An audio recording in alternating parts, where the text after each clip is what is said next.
Bonjour, bienvenue sur le rooftop de l'Hôtel de Paris. Alors nous sommes aujourd'hui au lendemain de la très belle conversation secrète que nous avons eue hier soir autour de Niki de Saint-Phal avec notamment sa petite fille Bloom, ici présente. Bonjour Bloom. Bonjour Agnès. Alors heureuse de cette soirée hier autour de ta grand-mère?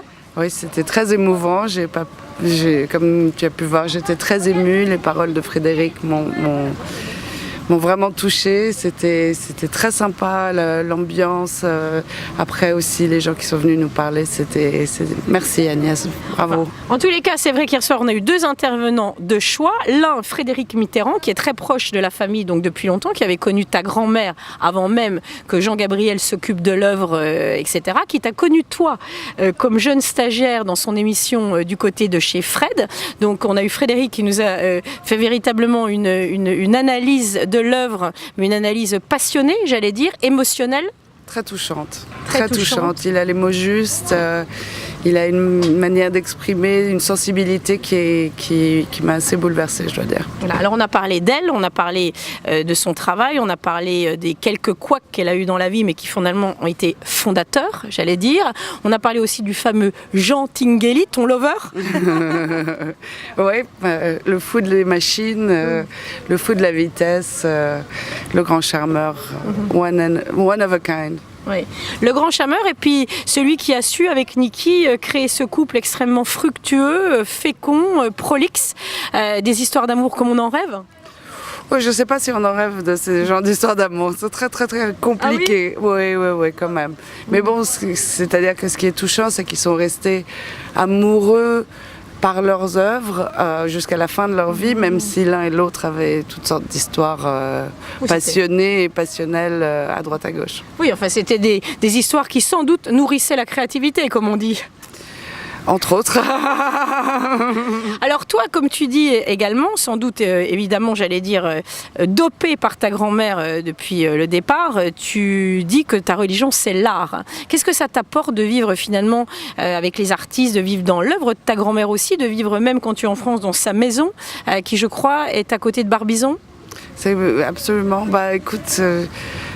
j'ai la chance, vraiment, je pense que c'est un grand privilège d'aller rencontrer des artistes, d'aller dans des galeries, dans des musées. C'est vraiment pour moi une chance que je chéris énormément parce que ça me nourrit émotionnellement, intellectuellement. Parfois, je suis toute seule à rigoler bêtement devant une œuvre, mais j'ai la chance, je dirais, de pouvoir en rire et de comprendre parfois l'humour qui me semble évident, mais peut-être pas à tout le monde, ou la poésie. Les artistes, on dit souvent qu'ils sont égoïstes, et c'est vrai, mais ils sont aussi avant tout généreux. Absolument, et ils sont égoïstes probablement le temps de la création de leur œuvre, effectivement. Comme le disait d'ailleurs Niki, la solitude est une compagnie très agréable. Absolument, absolument. Et puis, c'est des histoires de concentration, de passion, d'obsession, et pour créer tout ça, il faut faire abstraction du reste du monde, donc c'est pas toujours évident pour l'environnement proche, quoique bien sûr tous les artistes sont différents et il y a des manières de travailler différentes, mais vive les artistes. Oui, vive les artistes, absolument. D'ailleurs, on abordera cette question-là un peu plus tard. Toi, Bloom, est toi-même une artiste. Donc, on reparlera de ton propre travail quand tu viendras à Saint-Tropez nous revoir au mois d'août, puisque tu viens de passer 2 séjours, je crois, qui t'ont beaucoup plu. Comment as-tu ressenti aussi cette terre d'artistes ?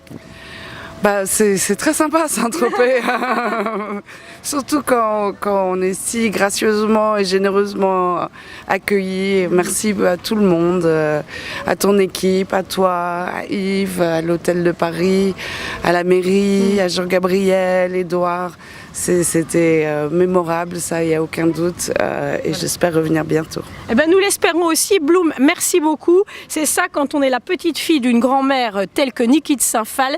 L'œuvre continue, post-mortem bien évidemment. Vive Niki, vive toi, vive Saint-Tropez. Vive Saint-Tropez, merci Anne. Merci beaucoup.